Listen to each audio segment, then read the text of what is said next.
Hello, hello mga ate ko. So ayan, kararating ko lang ng butika. And then mag-hi muna ako sa inyo mga ate ko. So ayan, papasok na ako dito mga ate ko para ilapag yung gamit ko. And mga ate ko, kung mapapansin nyo, ayan, ngingiti ako kasi may nakita akong camera.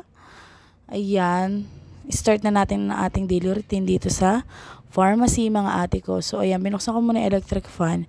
And then bubuksan ko yung aircon para naman pagpasok ng customer, maramdaman nila na presko dito sa butika. So ayan mga ate ko, start na natin ang ating daily routine dito. And then ayan mga ate ko, kung mapapansin nyo, nagbibilang ako ng kaha. Kasi bakit? So mga ate ko, kasi yan yung first thing na ginagawa namin para bago kami magbenta. Alam namin na tama yung laman ng kaha. Or makita namin kung sumobra or nagkulang yung laman ng kaha para aware kami. Kasi minsan mga ate ko, iba yung duty ng gabi and then tapos ikaw yung tatao ng umaga. So, para malaman mo mga ate ko na tama yung laman ng kaha or hindi ka mag-imbo na.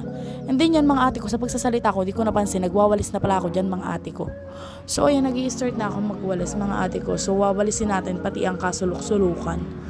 Ang kaila-ilaliman ng bawat sulok ng pharmacy mga ate ko. Kasi importante din na malinis talaga ang ating kapaligiran dahil ang pinapangalagaan natin ay ang health ng customer natin dahil sa pagbebenta natin ng gamot. And syempre, dapat yung paligid mo malinis din mga ate ko.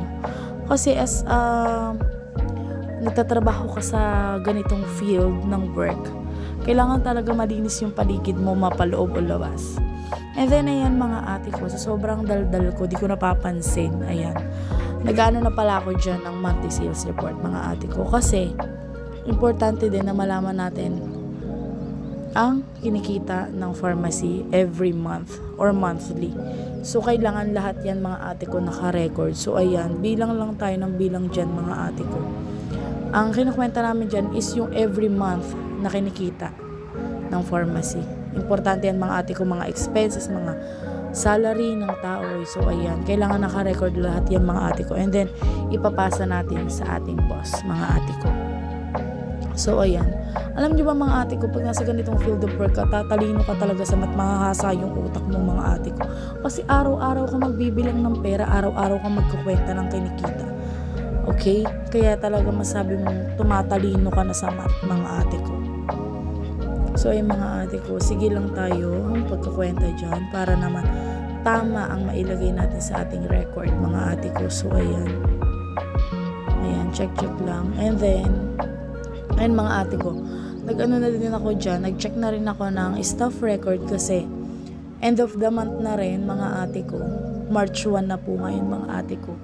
Ang bilis ng panahon, bilis ng oras. So ayan, kung mapapansin nyo mga ate ko, may binubura ko kasi nga may nabago. And then ayan, papalitan ko na yan mga ate ko. Ayan, sige lang. Ayan mga ate ko, dito na rin ako nag-almusal sa butika kasi nga mga ate ko, hindi na ako nakapag-almusal sa bahay kasi sobrang aga.